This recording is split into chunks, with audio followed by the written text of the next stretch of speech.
bu rejim Şarkı Türkistan halkıga unutulgusuz, bitmez, tügümez bir afet, pace, karangılık, zulüm, yoksuzluk, bunda bir afetini keltirdi. Bu jarayonda Mao Zedong degan jallat 1976 yil o'lib, 79 yili yangi Jonha Xalq Cumhuriyeti Asosiy Qonuni degan atalmış qonun tuzilib, ma'lum siyosatda, tuzilmada ma'lum o'zgarish bo'lgan bo'lsa-mu, ammo bu o'zgarish yani Sharqiy Turkiston xalqiga hech qanday manfaat etganmadi. Ma'lum farqlar bo'lgan bo'lsa-mu, bir yaxshilik, bir xotirjamlik etganmadi. Endi muşu tarixdan bo'lgan kurashlarning 7-ayning 5-kuni kurash bir qadar gavdlik, bir qadar jalliq, bir qadar kuchlik, bir qadam çok bedel to'lish saviyasida yuqori bo'lgan bir xatimli kurash. Bu endi nereden keldi? Qanday bo'lib paydo bo'ldi bu kurash? Bu kurashga Xitoy tajovuzchilarining Sharqiy Turkistonda elib borgan qonliq siyosatning mahsuli. Rejimining, zulmining, tajovuzning mahsuli. Bu nimaga o'xshaydi desak, qozon o't qolgandan keyin qaynaydi. Hergiz o't qolmasimi qozon qaynaydigan ish bo'lmaydi. Xitoyning zulmi oshgan ekan, bo'lmasa bugun qo'lida hech qanday narsa yo'q. Bugün zamonaviy 21-asrda biologiyalik, ximiyalik qurollar deymiz. Taraqqiy qilgan, umumlashgan davrda bugün xalqimizning qo'lida bir ko'sak beshatami yo'q. Mushundaq ahvol ostida qanday bo'lib bu zulmga qarshi xalqimiz o'zining zulmga bo'lgan ko'rishini, o'z zulmga bo'lgan özünün hissiyatını ifade edildi. Bunu fakat Xitayning zulmü keltirib chiqadi. Buningdan boshqa amil yo'q. Bir 5-6 yaşlık balını yo'g'on bir adam kelib bijni o ishkini uri vasima o bala o'zining kuchi yetishib bijani ta'minlaydi, ya bijani tishlaydi, hech qanday qilib u balani qarshilik ko'ktidi. Endi Xitoydan biz birdan so'raydigan adam chiqmaganlik. Sharqiy Turkiston xalqi kimga tava? Sharqiy Turkiston xalqi Xitoy tajovuzchilariga, bugungi atalmış Xitoy doiralariga nima qilib rozi bo'lsa deb so'rab baqliq Xitoydan. Biz dedik, Xitoy agar bu bevosita bunday bir so'zlasak, Sharqiy Turkiston xalqi siz kirgandan beri qilmagan, etmagan zulmingiz qolmadi. Bütün Sharqiy Turkiston xalqini artist qilib o'tama usta o'ynaysiz, Mao Zedongga salom qilasiz, hammani qilaqliq. Akang, siz ma millatning aksi deb tamaqi dedi millat. Ma bayliq bizningki ayrılamaymiz ham haqi dedi. Ikkaylan do'st desam haqi dedi. Bo'lmasa do'stlik degan tanadigan narsa emas o. Do'stlik degan ikki tarafning ma'lum muddat yashab, sinoqdan o'tgandan keyin, mening bilan men, sen bilan men, bir-birimizga ishinib sinoqdan o'tgandan keyin do'st bo'lsak bo'ldi ekan deb, eningdan keyin do'stlik qarorini beradigan narsa o. Xitoy 5000 kilometr yiroqdan Sharqiy Turkistonga bostirib kelib, sen bizning do'stimiz deydi. Sen qanday bo'lib bizning do'stimiz bo'lsa, demaymiz endi. Sen bizning qanday do'stimiz, nimish do'st bo'lamiz sen bilan? Nimish sen do'stlikning davosini qilasan? Biz demaymiz sen bilan do'st bo'laylik deb. Acaba sen bu do'stlikning davosini qilishlik sabab nima?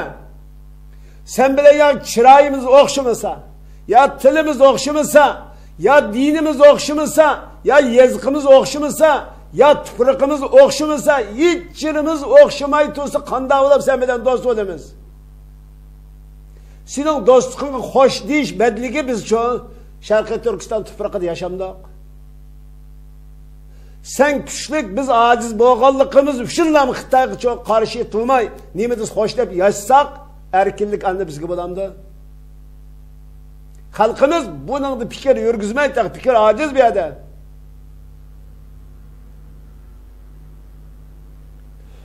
Xitoy inson qalbidan chiqqan bir jinoyatchi u. Ana xalqimiz da bugun Xitoyning bir jinoyatkor dushman ekanligini tanimay o'tadi. Biz Xitoy bilan bo'lgan kurashning xarakterini, bu kurashning mohiyatini, bu kurashning aloqa aloqador taraflarini bugungi siyosiy da'vogarning hech qanday to'nig'ini yo'q, tushungini yo'q.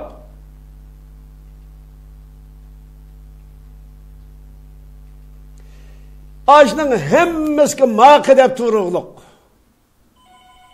Bugün bir adamning oladigan uy elishi yoki Avrupa'da olsun, meyli Amerika'da olsun, meyli biz yaşayotgan Türkiye'de olsun, Saudi Arabistan'da, vatanda olsun, 1 metr ya, 1 kvadrat metr ye'ning qimmati qanchalik ekanligini Sharqiy Turkiston xalqi va Sharqiy Turkiston davosida qilib muhojirat yashayotgan qarindoshlarimiz hisoblab ko'rsak bo'ladi.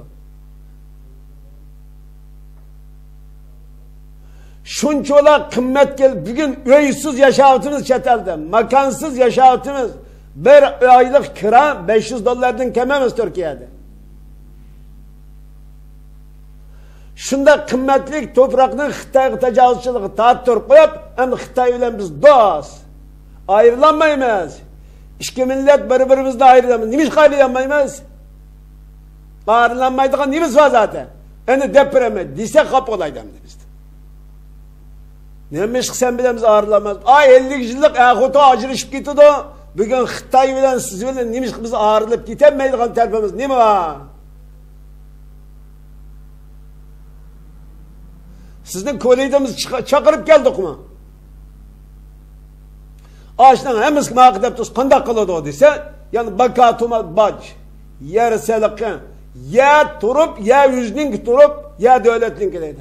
Qas devletning ki? Bugün ya devletning ki dese xalqimiz ha. Rost devletning de, devletning emas u ya. Devletning yeri olmaydi. O Xitoy devletinin, Xitoy tajovuzchilarining devleti emas o. Hem onun yeri emas. Biz devlet kurgan çağdığımız Sharqiy Turkiston halkının tuprağını, mal mülkini devletten de ele olmayız.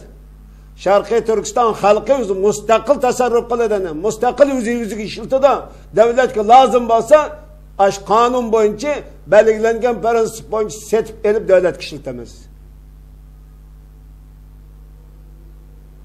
Bugün Xitoy aşınca ola tuprağını hem de devletninki de belası arasındaydı. Bu Xitoy şunda rezil dinasi Xitoy ki bu insançılıktan ağız açıklığı olmaydı. Bunu desek uçmaydı. Xitoy'un tanıydığı Uygur yok hazır. Chet elde Xitoy ne dese tanımaydı ola. Xitoy'un tanıydığı Uygur yok. Xitoy'un tanıdığı Sharqiy Turkistonlik yok. Xitoy'un insanlar sepeden, insan degan timidan, insan degan lug'atdan chiqarib o'tish kerak edi. Agar har qanday bir inson xalqning jutig'i kelib, meningki demaymiz endi. Meningki deb deyishdimi bir vijdoniy jihatdan odamcha nomus qilgan gap bu. Ey, Urumchida Xitoyli bizningki deb nima ishda olasiz? Nima ishda olasiz nima ishda? Biz tolsak bostirsa, u tolsa yo'lni qiladi. Sendiki nədiki üzana Xitoyni tek adalet bo'lmaydi deb adalet so'zini ishlatadi Uyg'urlar. Ma'ni qachig'im keraklikni. Hey, Xitoyni adalet bo'lmaydi deb adalet so'zi bilan Xitoyni o'lchaydigan bo'lsang, adalet qilgan haqoratdan boshqa narsa emas. Adaletdan iborat bu lug'at qilgan hujum, qarchaplaganlikdan boshqa narsa emas. Unda o'sq nima bilan o'lchaysiz? Xitoyning o'zining Cumhuriyet Cumhuriyet atalmış kanunu var. Şunu bilan o'lchab baqa, shuni bo'lmaydi Xitoy.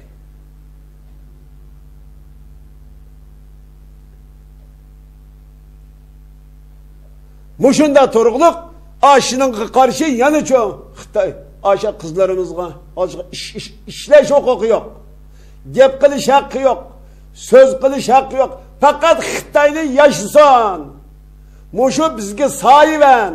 Bu yülekçe bizga birdan bir saadetdan açıqsa, mana Xitoy deb buni cho bakatuma quyosh qo'qishib maqtab bergan abdaqli yashaydi dedi. Bizni qayt so'lavergandan men ta'liq qildim. Zodi bu Xitoy nima uchun so'ladi? Ana demaydi bizga. Asl so'lashdagi maqsad nima sharqi tur? Bizni yashsin demading deydi. Va sen nima yashsin deymas. Sen bir gapni menda ta'vonmay, menda edemlik sifat bilan kelib, menda zodi qanoat qilmagan yering nima deb bir so'mamiz nochi olsang sen. Sen o'zingning inson ekanligiga, o'zingning qilayotgan siyosatining, qonunning, axloqining to'g'ri ekanligiga ishini olsang, bizdan zodi nima o'tilayapti deb so'rab boqmamsan. Men qayt taqil seni yashsin demaganligimiz uchun so'raysan. Zulm qilish xalqini. Seni nima uchun yashsin deylar?